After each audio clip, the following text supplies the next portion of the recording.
Hello dear बच्चा party. हम पढ़ रहे हैं एनसीईआरटी क्लास 7 साइंस का second chapter nutrition in animals के बारे में। आप सबने चैप्टर 1 में पढ़ा है जो प्लांट्स होते हैं वो खुद ही अपने फूड को प्रिपेयर करते हैं फोटोसिंथेसिस के द्वारा, लेकिन जो एनिमल्स है वो खुद अपने फूड को नहीं बना पाते हैं। Animals gate their food from plants either directly by eating plant or indirectly by eating animal that eat plants। जो एनिमल्स होते हैं वो अपने फूड को प्लांट के द्वारा लेते हैं, या फिर डायरेक्टली वो प्लांट को खाते हैं या इनडायरेक्टली वो ऐसे एनिमल को खाते हैं जो प्लांट खाते हैं। इसका मतलब है जो एनिमल्स होते हैं वो डिपेंड होते हैं डायरेक्टली और इनडायरेक्टली प्लांट में या फिर ऐसे एनिमल में जो प्लांट की चीज़ें खाते हैं। Some animals eat both plants and animals। और कुछ एनिमल्स ऐसे होते हैं जो कि दोनों चीज़ खाते हैं, प्लांट्स भी और एनिमल्स भी। Recall that all organisms including human require food for growth, repair and functioning of the body।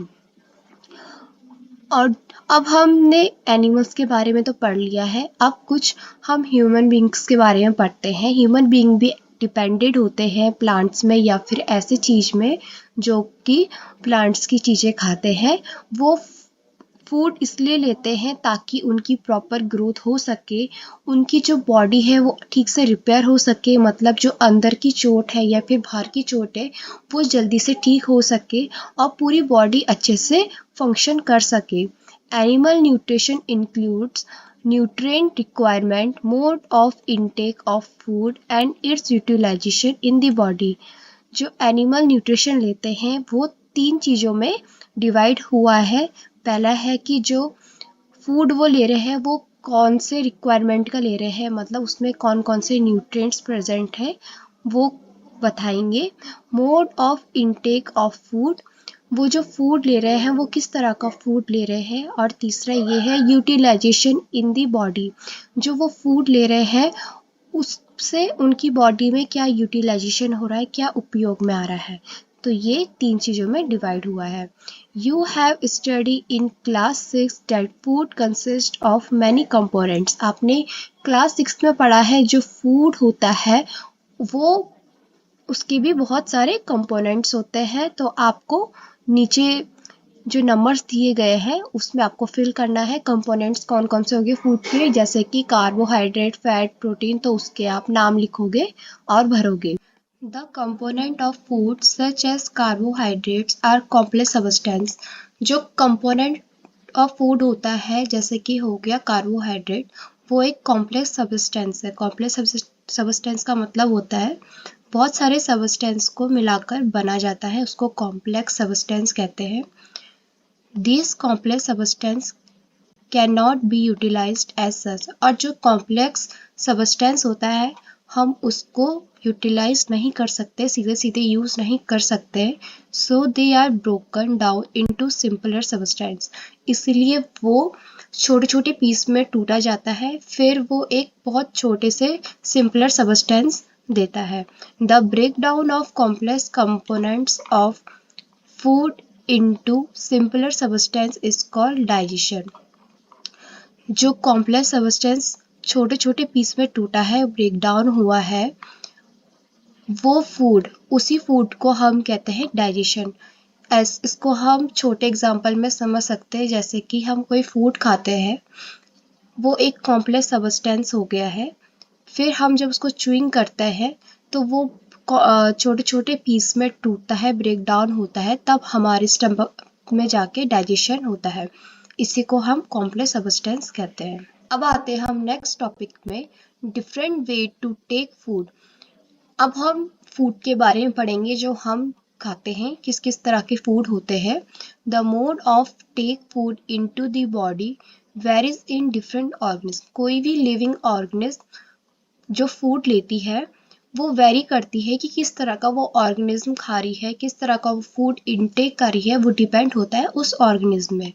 Bees and hummingbirds suck the nectar of plants, insect of human and many other animals feed on mother's milk। जो bees होती है या फिर humming bird होती है वो क्या करती है, सक करती है नेक्टर प्लांट्स को, मतलब जो स्वीट जूस होते हैं वो प्लांट से लेती है। हालांकि जो ह्यूमन होते हैं वो डिपेंड होते हैं मदर के मिल्क में, ह्यूमन हो या फिर एनिमल्स हो, वो डिपेंड होते हैं मदर के मिल्क में। Snake like the python swallow the animals they prey upon.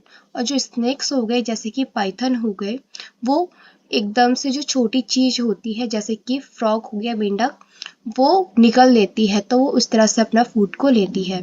Some aquatic animal filter tiny food particles floating nearby and feed upon them. कोई भी एक्वेटिक एनिमल्स हो गए जैसे कि फिश हो गए जो पानी में रहते हैं, वो अपने फूड को पानी के द्वारा लेते हैं। कोई भी टीनी पार्टिकल्स होते हैं, छोटे छोटे पार्टिकल्स होते हैं पानी में, उनको वो फिल्टर करती है और उसके बाद उसी से अपने खाने को लेती है। अब आते हैं हम नेक्स्ट टॉपिक में, activity 2.1। What is the type of food and mode of feeding of the following animals. अब आपको नीचे टेबल 2.1 में कुछ एनिमल्स के नेम्स दिए गए हैं, उसमें आप बताओगे कि वो किस तरह का फूड खाते हैं, उनके टाइप्स लिखोगे, वो सारी चीज़ें नीचे फिल होंगी। Write down your observation in the given table. You may find the list of modes of feeding given below the table helpful. तो आप जो भी लिखोगे उसको आप टेबल में नोट करोगे उस ऑब्जर्वेशन को। जैसे कि टेबल 2.1 में दिए गए हैं एनिमल्स के नेम है स्नेल, आंट, ईगल, और नीचे ये ऑप्शंस दिए गए हैं जैसे कि आ गया स्क्रैपिंग। स्क्रैपिंग का मतलब होता है खुरजना, तो ये स्नेल में आता है, स्नेल में आ जाएगा ये ऑप्शन। फिर आता है चुइंग, चुइंग मतलब चबाना होता है, तो जो एनिमल्स चुइंग करके अपने फूड को लेते हैं उसको आप ऊपर लिखोगे। साइफनिंग, साइफनिंग का मतलब होता है खाने को सक करना, तो ये ऊपर आ जाएगा। Capturing and soloing, capturing soloing का मतलब होता है निगल जाना, किसी भी चीज़ को निगल जाना। उसके बाद आता है स्पॉन्जनिंग, स्पॉन्जनिंग का मतलब होता है खाने के ऊपर जो स्लाइवा टपकता है उससे वो फूड को डिज़ोल्व कर देते हैं, मतलब कोई भी ऐसा एनिमल जो फूड को लेता है फिर अपना स्लाइवा छोड़ देता है, फिर उसी से अपने फूड को भी डिज़ोल्व कर देता है, तो उसको कहता है स्पॉन्जनिंग। ये आ गया आपका हाउस फ्लाई में। फिर आता है सकिंग, सकिंग का मतलब होता है चूसना। तो ये कुछ ऑप्शन दिए गए हैं नीचे, इसको आप ऊपर लिखोगे कि कौन सा एनिमल किस तरह से अपने फूड को लेते हैं, तो यहाँ ऊपर टेबल में नोट करोगे। यहाँ पे एक अमेजिंग फैक्ट दिया गया है, जो स्टारफिश होती है वो ऐसे एनिमल को खाती है जिसके ऊपर हार्ड शेल बना रहता है कैल्शियम कार्बोनेट का, जैसे कि स्नेल हो गया उसके ऊपर पूरा कवर हार्ड सेल का बना रहता है। After opening the shell, the starfish pops out its stomach through its mouth to eat the soft animal inside the shell. उस शेल को खोलने के बाद जो स्टारफिश होती है वो अपने स्टमक को माउथ से ओपन करती है, फिर वो सॉफ्ट एनिमल या इंसेक्ट होता है जो कि हार्ड सेल के नीचे रहता है उसको वो खाती है। The stomach then goes back into the body and the food is slowly digested. जो स्टारफिश का स्टमक रहता है वो वापस उसी की बॉडी में चले जाता है और जो फूड होता है वो स्लोली स्लोली डाइजेस्ट होता है। इस तरह से जो स्टारफिश होती है वो अपने फूड को खाती है। आज का टॉपिक यहीं कंप्लीट होता है, इसमें हमने इंट्रोडक्शन पढ़ा, टॉपिक्स हम नेक्स्ट वीडियो में पढ़ेंगे। अभी के लिए इतना ही, थैंक यू।